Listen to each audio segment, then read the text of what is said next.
Sometimes you need to watch a good TV show with your friends. You need Sometimes to you go need to vintage take- Sex and the City, and that's Yes, it. definitely, obviously.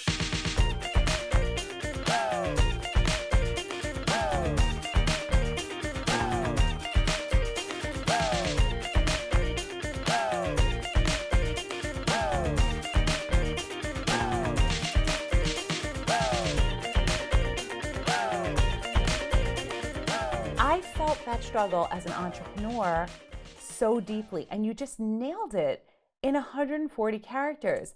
How did you go from that tweet to this book? That tweet really stemmed out of my own experience.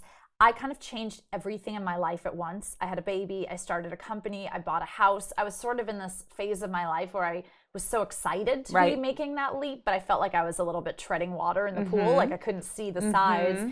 And we so much live in a culture of celebrating multitasking, of celebrating busyness, of kind of like a sleep when I'm dead. Yes. And I just thought, I think it's time to move past that. It's time to stop going to bed thinking about what I didn't accomplish. And it's time to, start being able to do a few things well.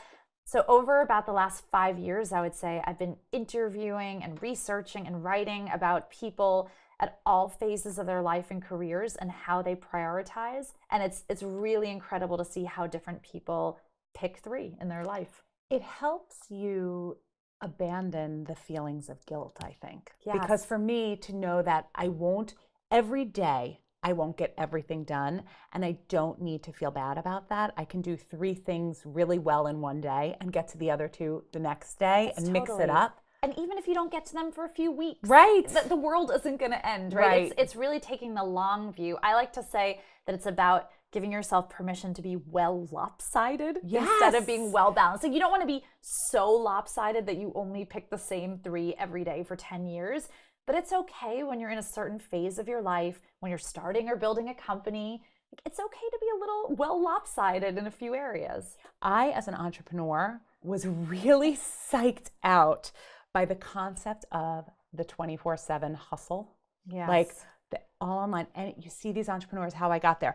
I hustled 24/7. Right. I ate, slept, and breathed business. And that's all I did. And I felt like, for me, not only don't I want to do that, no, but I can't do that. Right. There's a lot of people out there that are saying, like, if you're not successful, it's because you're not working hard enough. You're not trying hard enough. And I don't think that's true. Right.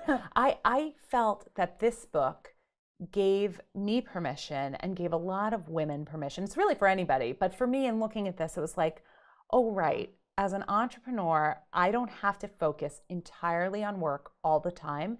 And it will not only not affect me in a negative way, it will help make me a better business person. Absolutely. Because listen, you could work 20 hours a day, but it's quality over quantity. Yes. If you're working 20 hours a day, but you're multitasking everything, it's worse than if you were just doing 4 undivided hours of attention. And so that's why this book is all about kind of ruthless prioritization. Tell me about when you first became an entrepreneur and what you were picking in that process.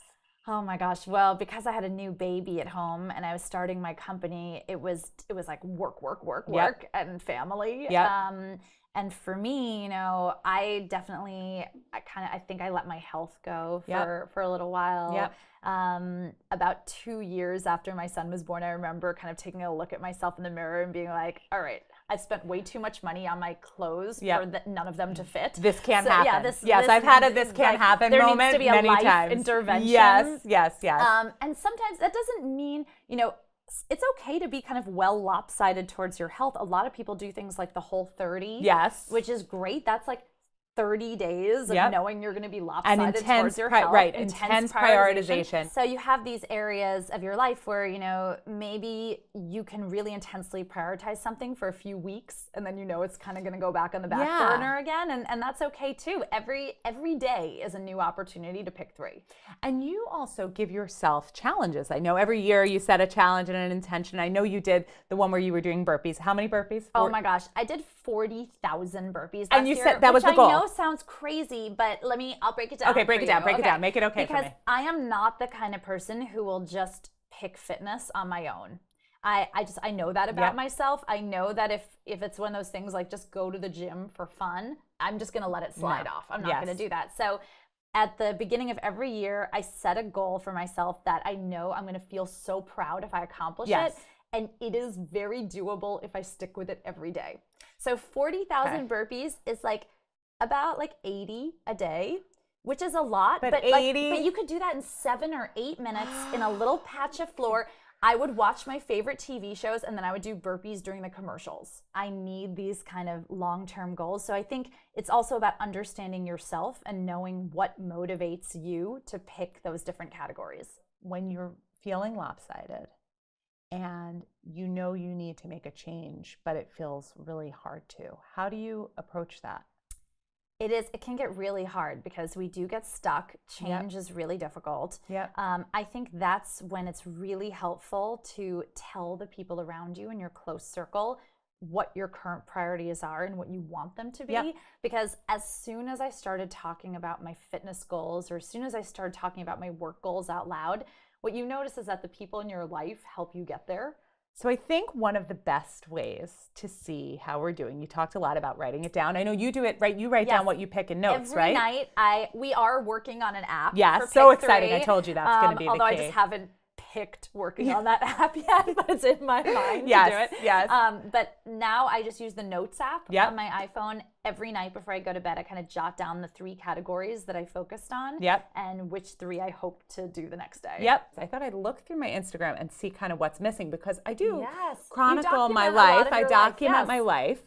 And I'm looking at these things. And I see here, this is a dinner party I hosted for work. Yes, well, it's friends too. Yes, that's true.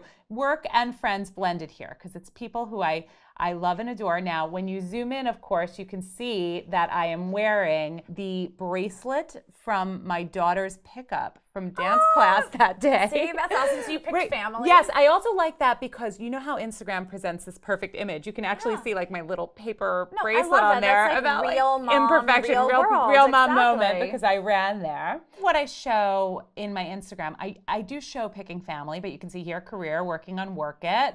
I think, here's whole, just like we said, okay, this is in fact not a bagel. It is a sweet potato that I cut a hole in to look like a bagel. Of course, here we have your book because of course it is the best. I think what's missing is friends. We all have all this FOMO for the areas of our life we're not choosing. And what you really just want to make sure is that in the long run of your life, you choose them all evenly. Yes, you've got to choose them all. Maybe not exactly at the same time, but getting it all in. That is what I learned from Randi Zuckerberg's Pick 3, which is the best book and the best person.